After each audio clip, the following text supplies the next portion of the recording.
D'assister à l'ouverture de la session aujourd'hui, session parlementaire, parce que selon les témoignages déjà recueillis, elle a été ouverte.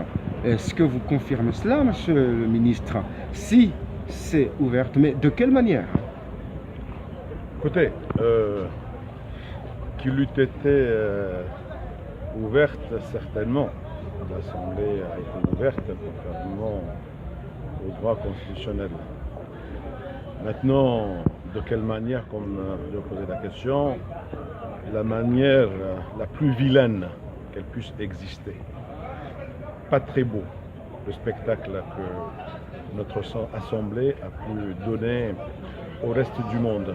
J'aurais aimé que ce combat, ce rapport de force soit établi à l'occasion d'un débat politique, à l'occasion d'un débat à propos d'une loi de portée générale qui intéresse le bien-être du peuple comorien et non sur le rafistolage de listes de députés qui seraient cooptés. Il lui fallut, à mon avis, faire preuve de plus de sagesse. Et là, c'est regrettable que le président n'ait pas eu cette sagesse de reporter, ou tout au moins de ne pas aggraver la crise en lisant la liste.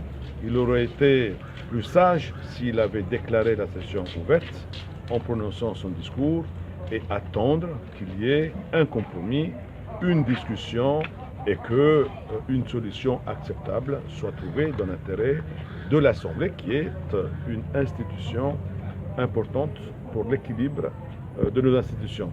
C'est pourquoi je disais que certes, elle a été ouverte, comme vous avez dit, mais pas de la manière la plus souhaitable qu'elle puisse être. Et je regrette, en tant que membre du gouvernement, vous avez vu que la majorité des membres du gouvernement étions obligés de déserter parce que cette manière de faire ne nous convenait pas. Nous regrettons très sincèrement ce qui s'est passé. Donc, ce qui s'est passé, à qui incombe justement la responsabilité? Écoutez, je pense que deux questions majeures sont posées. D'abord, la question première est une question juridique, qu'il faille savoir qui de droit devait monter comme député à l'Assemblée. Cette question de droit, nous ne sommes pas habilités.